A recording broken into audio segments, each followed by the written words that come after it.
to this new video of Latent News Opportunity Podcast, the podcast that helps you explore every aspect you require when preparing for export on an international scale. For the past 3 or 4 years, there has been a strong demand for specific insurance for intellectual property, but also for climate change and war risks. The risks that exporters face internationally are constantly evolving. While the situation in a given place may remain relatively stable for several months, significant change can occur from time to time. Risks can have change into conflict with various entities. It can be a state, a supplier, basically anyone. You always want to have a way to diffuse problematic situations amicably. And one way to do this would be through international arbitration. Because as with any project, issues may arise, such as disputes, failing vendors or distributors, among others.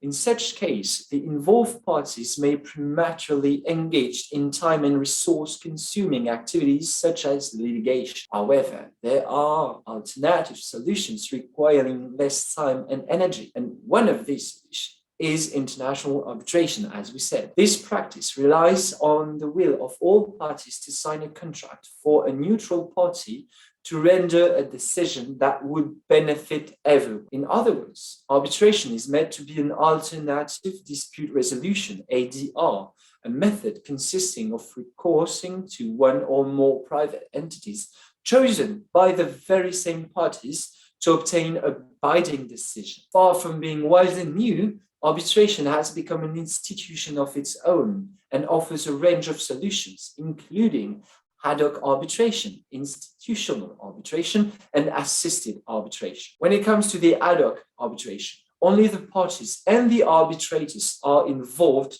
in it. It is defined in the clauses of the original contract, and if there is a dispute, the parties themselves apply the clause to the arbitrator and manage the arbitration process. With institutional arbitration, arbitration has been entrusted by the parties to an arbitration institution and will be held in accordance with arbitration rules used by the institution.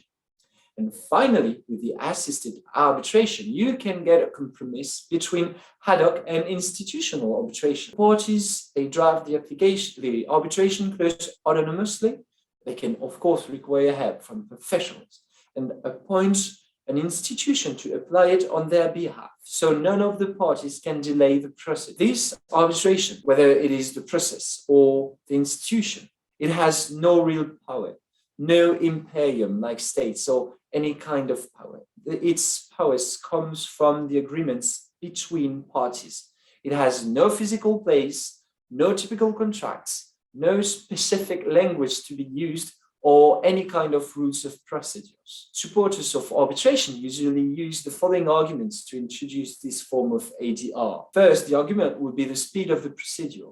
Arbitration is typically faster than litigation, as the party can lock arbitration into a time limit, which is not true for litigation, because a company can get prisoner of the procedures and be a victim of the system's congestion. However, when involving larger interests, as when dealing with states, big companies, or in dangerous areas, international arbitration can occur and be even more complex than traditional litigations due to the accumulation of different international procedures and the necessity to compile documents in multiple languages, among other factors, of course. The second argument for international arbitration would be confidentiality and secrecy, because confidentiality is usually practiced by all parties and arbitrators involved, as discretion is undoubtedly the most appreciated advantage while doing business, especially at a time when media report the slightest information about companies and their ongoing business interests. Published arbitral cases, laws is limited. There are some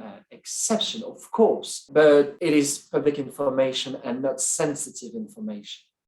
The third argument in favor of international arbitration would be flexibility, because the flexibility of this ADR compared to litigation is one of the best arguments. On one hand, the parties renounce the rigidity of the procedures, and on the other hand, the parties can seek a balanced union because professional arbitrators are reluctant to place all blame on one losing party, when the losing party, of course, is not in total denial. We are looking for an agreement, not for a punishment. As the PECS, the Quebec Program to Support Export Activities, and the CANEX, the Federal Program to Support Export Activities, both have been closed, and the PECS coming back under a new form, the PSCE, Programme de soutien à la commercialisation et à l'exportation.